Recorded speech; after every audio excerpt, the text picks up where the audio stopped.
Aujourd'hui, on se retrouve pour une nouvelle vidéo sur comment garder le contrôle de sa perte de poids en été sans se priver.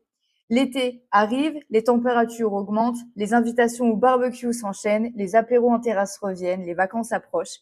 Et si tu es en démarche de perte de poids, il y a de grandes chances que tu commences à stresser. Tu te dis peut-être, je vais tout reprendre, je vais perdre le contrôle, je vais devoir choisir entre profiter ou atteindre mes objectifs. Et justement, aujourd'hui, j'ai envie de te montrer que cette vision est complètement fausse. Parce que non, tu n'as pas besoin de vivre un été frustrant pour perdre du poids. Et non, un barbecue, un apéro ou une glace ne vont pas ruiner tous tes efforts. Le véritable objectif n'est pas d'être parfaite. Le véritable objectif est de garder le contrôle tout en profitant de l'été. Et crois-moi, après avoir accompagné de nombreuses femmes dans leur perte de poids, je peux te dire qu'il y a une énorme différence entre profiter de l'été et abandonner complètement ses habitudes pendant 2 mois.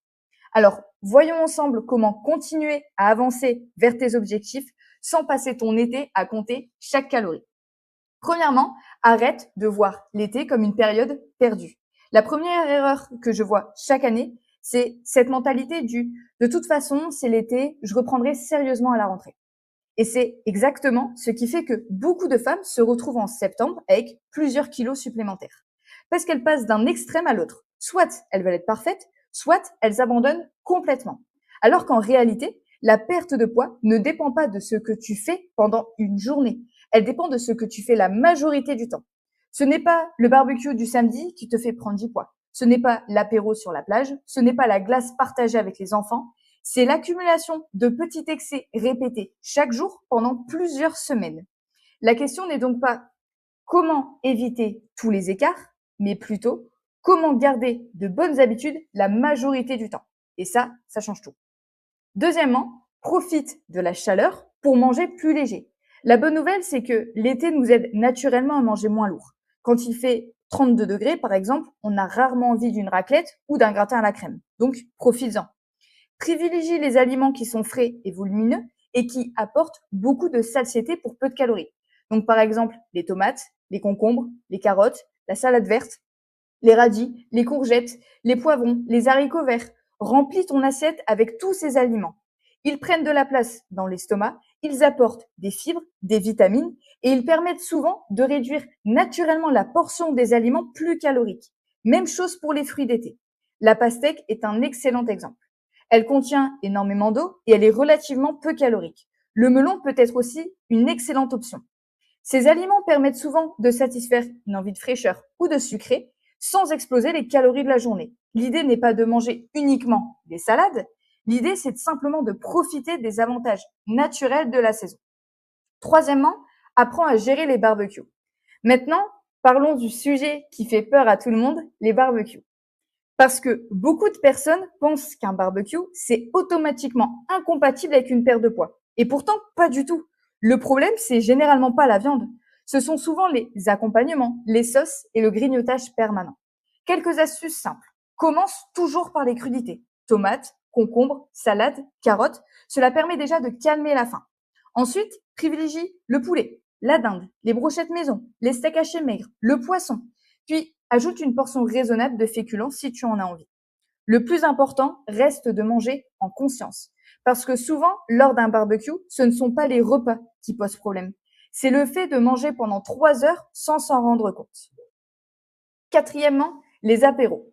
Les apéros, on peut profiter sans tout faire exploser. L'apéro est souvent l'endroit où les calories s'accumulent très vite. Pas parce qu'on a faim, mais parce qu'on picore. Encore et encore et encore. Et une excellente stratégie consiste à proposer ou à apporter toi-même des options plus légères. Des bâtonnets de carottes, du concombre, des tomates cerises, des radis, des poivrons, des brochettes de légumes. Tu peux aussi préparer des plateaux de crudités à partager. Résultat, tu participes à l'apéro, tu te fais plaisir, tu manges, mais tu gardes le contrôle. Et surtout, arrête de penser qu'il faut être parfaite. Si tu as envie de quelques chips, prends-en. Si tu as envie d'un morceau de saucisson, mange-le. L'important est que cela reste un plaisir et non une perte totale de contrôle. Cinquièmement, n'utilise pas la chaleur comme excuse pour arrêter de bouger. Autre piège de l'été, il fait trop chaud pour faire du sport. Je comprends. Quand il fait 30 ou 35 degrés, les séances deviennent plus difficiles.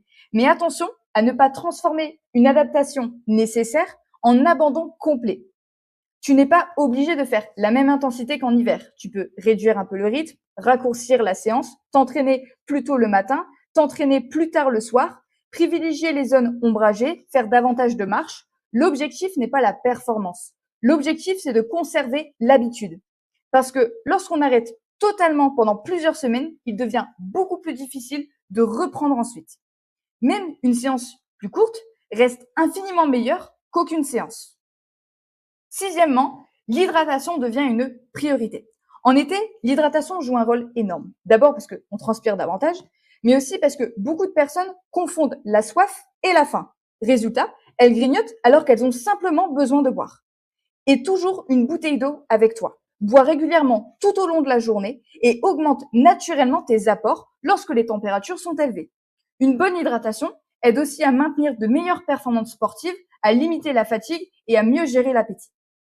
Septièmement, oui, tu peux manger des glaces. Je vais te dire quelque chose que beaucoup ont besoin d'entendre.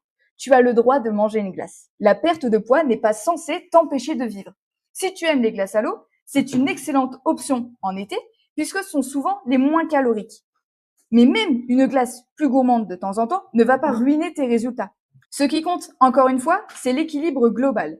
La perte de poids se joue sur des semaines et des mois, pas sur une glace, pas sur un barbecue, pas sur un apéro. Huitièmement, ce qui compte vraiment, l'équilibre sur la semaine. S'il y a une chose que tu dois retenir de cette vidéo, c'est celle-ci. Ne juge jamais tes progrès sur un repas.